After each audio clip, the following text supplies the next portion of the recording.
Baba Chichi, where are we going? Karnak. Temple of the Stars.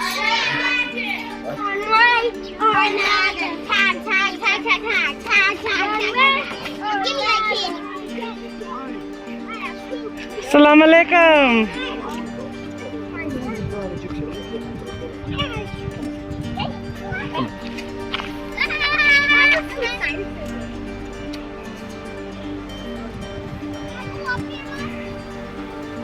Alrighty, off on another adventure today. Going over to the East Bank to do a little shopping, and then going off to Karnak Temple. Come along.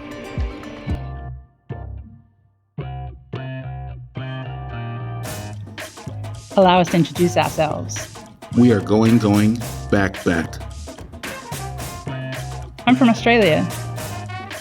And I am from the USA. When we set out on this journey, our 3 kids were all under 5, and we thought we'd travel until it was time for our eldest to start school. We soon realized that our children's education had already begun, with the world as their classroom. We put thoughts of a forever home on hold and became a full-time traveling family. Join us as we travel the world, going, back, back. Alright, here we go, guys. Going to the East Bank.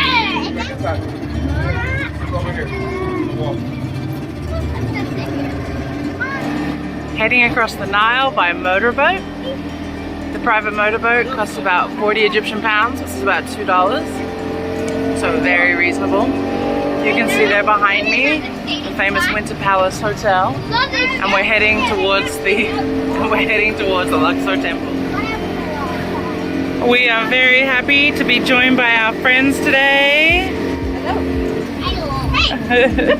Adventures are always more fun with friends. So you can see over in front of us, you can see a felucca, you can see a couple of the motorboats, and you can see some of the big cruise ships that go up and down the Nile, mostly between Luxor and Aswan. And then you can see the Luxor Temple. Alright, so you can see we're tying up next to a couple of other boats, and we're going to have to make our way over the other boats in order to get to the dock.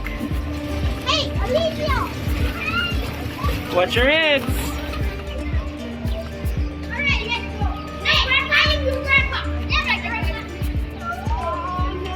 I'm here on the east bank of Luxor, on the Corniche. Behind me is the Luxor Temple. A lot of the other temples and sites here in Luxor are no longer near the Nile. The Nile has moved, so they're a bit more distant. The Luxor Temple is still right here along the water. So one of the really cool things about Luxor Temple is it's right here in the modern city. It's right by the roads, so you can hear all the horns. There's a siren, and there's this ancient temple that's been a place of worship for multiple faiths across millennia. This is the famous Aboudi bookstore. They have a phenomenal range of books on Egypt and Egyptology. Is it famous? Yeah, so people who are interested in Egypt. And it is right across from Luxor Temple. It's Friday, so you can see there's a lot of people out here in the gardens of the mosque enjoying their Friday, their weekend. We are going across to Luxor Souk. Luxor Souk or market. See what they have. Luxor Souk is on the east bank of Luxor, near the entrance to Luxor Temple.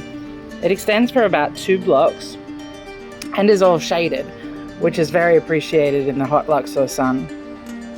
Some of the souvenirs you find here you can also find at the entrance and exits to the temples and other major sites in Luxor. But they do have more of a variety here with spices and more clothing options. So it's worth checking out if you have the time.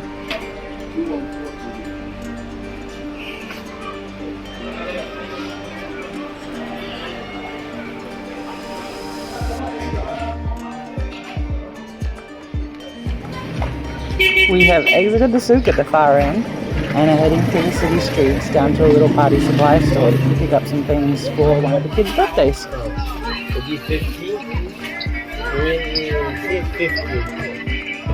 What you got there, Raja? We're not buying this, that's all I know.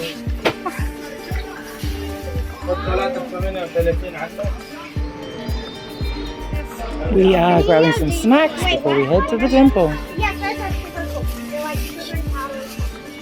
Excuse me. We are in the back of the taxi. We hate it back here. Everybody comfy? Comfy, cozy? Not at all. Going to Karnak. It's a bother. People in a two-seater. Let's see how uncomfortable we can be. It might not be cool, we can't feel our feet. Hey, look. Is that a butt on my hand? I think it is. Is that a knee on my thigh? Oh my. You're singing my favorite song I like from Karnak. Nice, I just made that up now. Made your favorite song just now. Hello, we're going to Karnak Temple. And we're going to eat cookies on the way there. Cookies at Karnak. Karnak cookies. In a car. In a car. In past Luxor Temple. On our way to Karnak Temple. So Karnak Temple is open from 6 a.m. to 5 p.m. daily. Entrance is 220 Egyptian pounds for adults and half that for children 6 and up. Over there is the Nile, but there used to be a canal, and the Nile used to run much closer to where we are now. But this would have been water all the way up to the entrance of the temple. So this is the port of the temple, and it used to be a water-filled canal. Right up to the gates of the temple.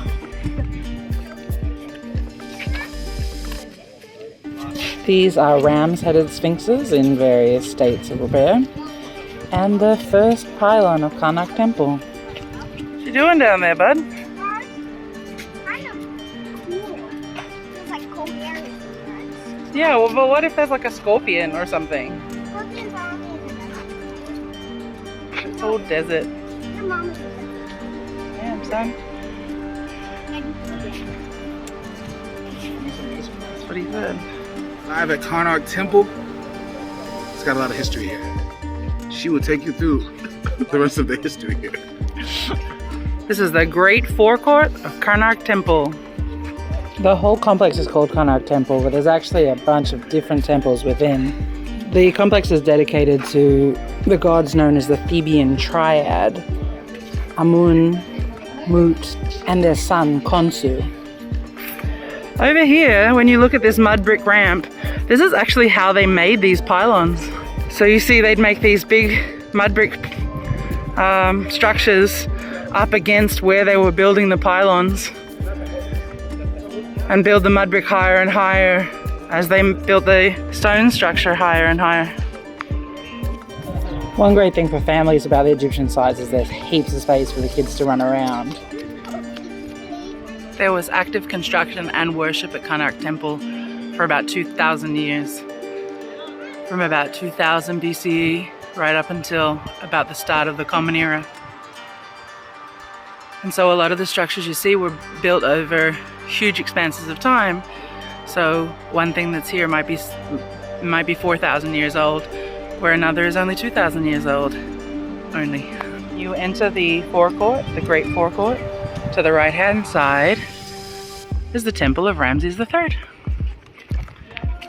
which seems small in comparison to how grand the whole complex is, but it's actually a pretty sizable temple. The kids have found where they want to be, playing with the rocks. So over the course of the 2,000 years that construction took place here at Karnak, sometimes one pharaoh would take down the temple or chapel or building project of a pharaoh who came before, but not wanting to be disrespectful to the gods and not wanting to anger the gods, they would sometimes use those same bricks in the new construction. So when archaeologists were exploring Karnak Temple, they actually found entire temple structures inside the pylons. and they've reconstructed those in the open air museum that's to the left side of the main Amun temple. So these temple structures are now some of the most intact in the whole of Karnak because they were protected for thousands of years when they were used as extra bricks in the building projects of the pharaohs who came after them.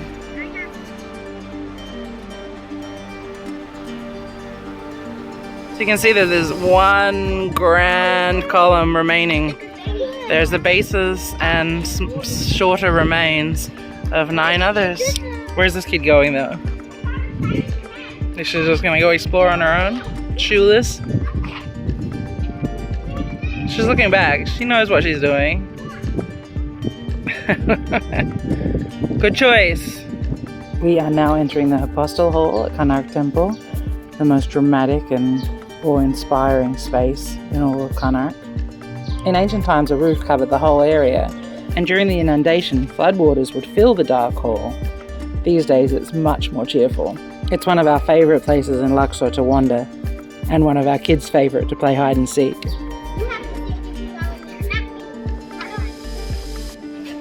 You can see it gets pretty crowded here.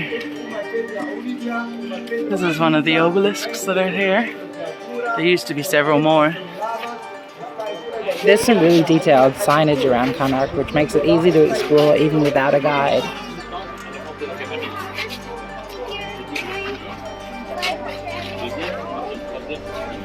Guys, come on, let's go!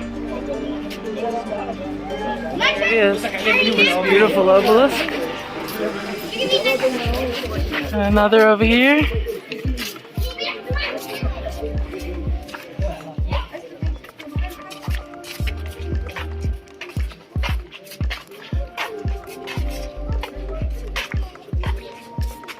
I don't know if we can get through this way. I hope so. And everywhere you turn, there's something else remarkable.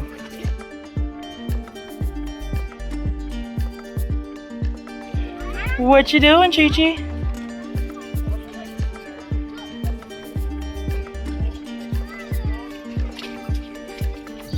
So if it's not entirely clear, the Karnak complex is massive. There's multiple temples and 3 main temple areas. All these amazing gateways and obelisks and apostle halls.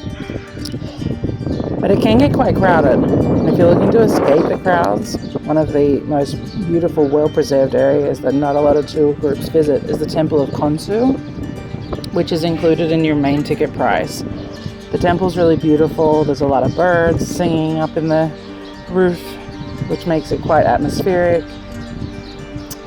It's really quite beautiful, and it's a great place to move away from the crowds but still explore more of this amazing temple complex. The god Khonsu is considered the son of the gods Amun and Mut. He was a god of war, which is a little bit ironic considering that in this massive temple complex, his temple is one of the most peaceful places to visit. So the last time we visited Karnak Temple, this broken obelisk here was actually lying down on its side. And I guess just in the last couple of months, they have picked it up, put it back upright. And this cat found themselves a nice little spot. So this is the sacred scarab, and it is said that if you walk around the sacred scarab 7 times, you can make a wish, including potentially for a husband or wife, a spouse, a partner. And this is the sacred lake.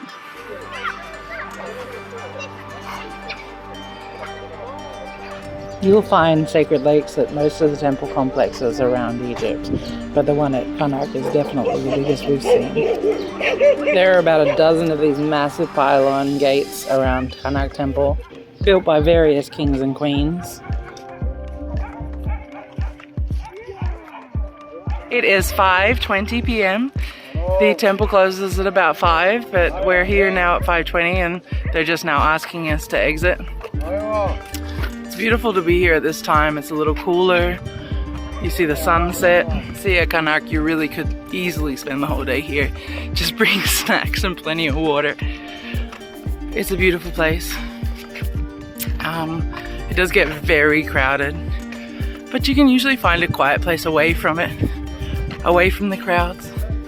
Can we go? Can we do it? No. Oh.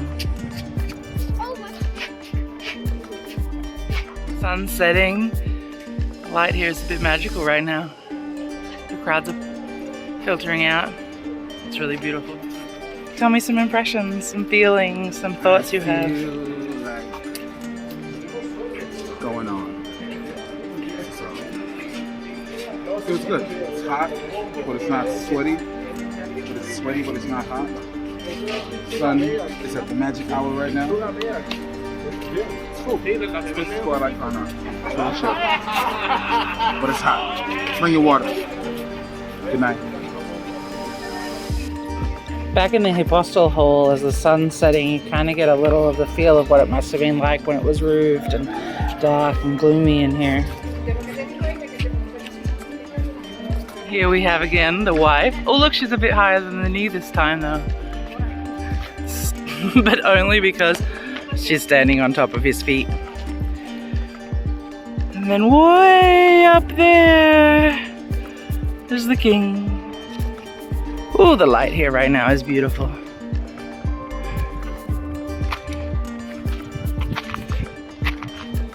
I wish I could come and explore this now without the crowds,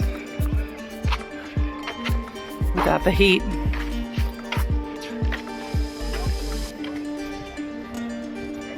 And more sphinxes lined up over there.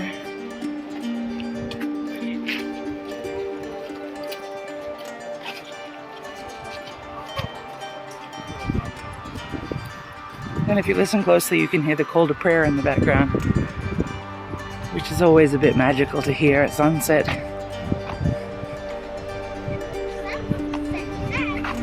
Time to go. See you later. On. Going, backpack. Going, backpack. If you are interested in seeing Karnak at nighttime, they do have a sound and light show. It's an entirely different ticket. I believe it starts at about 7 o'clock most evenings in various languages. You'll need to check the website for details. We haven't been, but it's probably quite interesting to see. We have heard that the sound portion is at typical Egyptian levels, which is to say, very loud. The light here now as the sun is setting is particularly beautiful, so if you can time your visit to be here as the temple is closing and the sun is setting, it's a beautiful time. That's the end of our Karnak adventure for today. How are we feeling? I want to go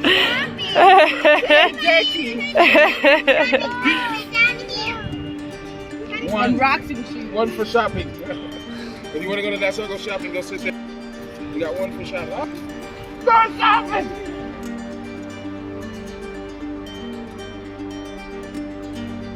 This is the bazaar that's outside of Karnak Temple as you're exiting the temple. You see they got some souvenirs and clothes and drinks here. We're driving past Luxor Temple at night, which is beautifully lit up. It's actually open at night for until 8 o'clock. So I imagine it's really beautiful to come and walk through in the light. We'll have to do that sometime. Right, we are going into Al Nasr, which I think is actually Al Nasr.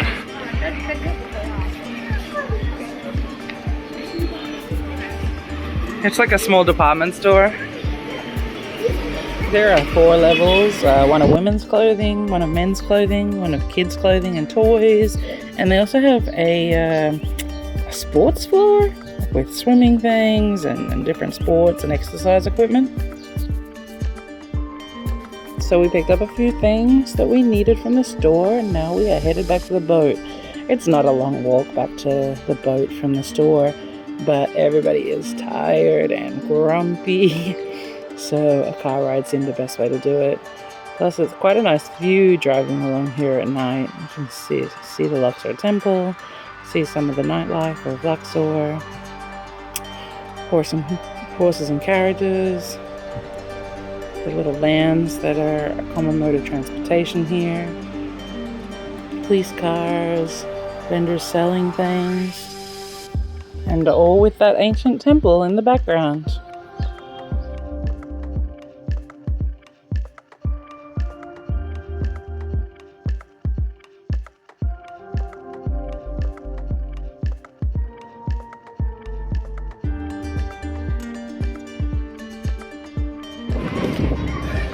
It's really lively over here at night. There's kids playing soccer, rollerblading. Oh, you can see here how the cruise boats, they dock one behind the other. So you have to cross, if you're on the boat closest to the water, you have to cross over all the others to get off. Ali Balak. All right, headed back to the boat. From the east side to the west side, from the east bank to the west bank, on one of these motorboats. Ali Balak, here I come. Thanks for joining us on our adventure through Luxor and to the Karnak temple.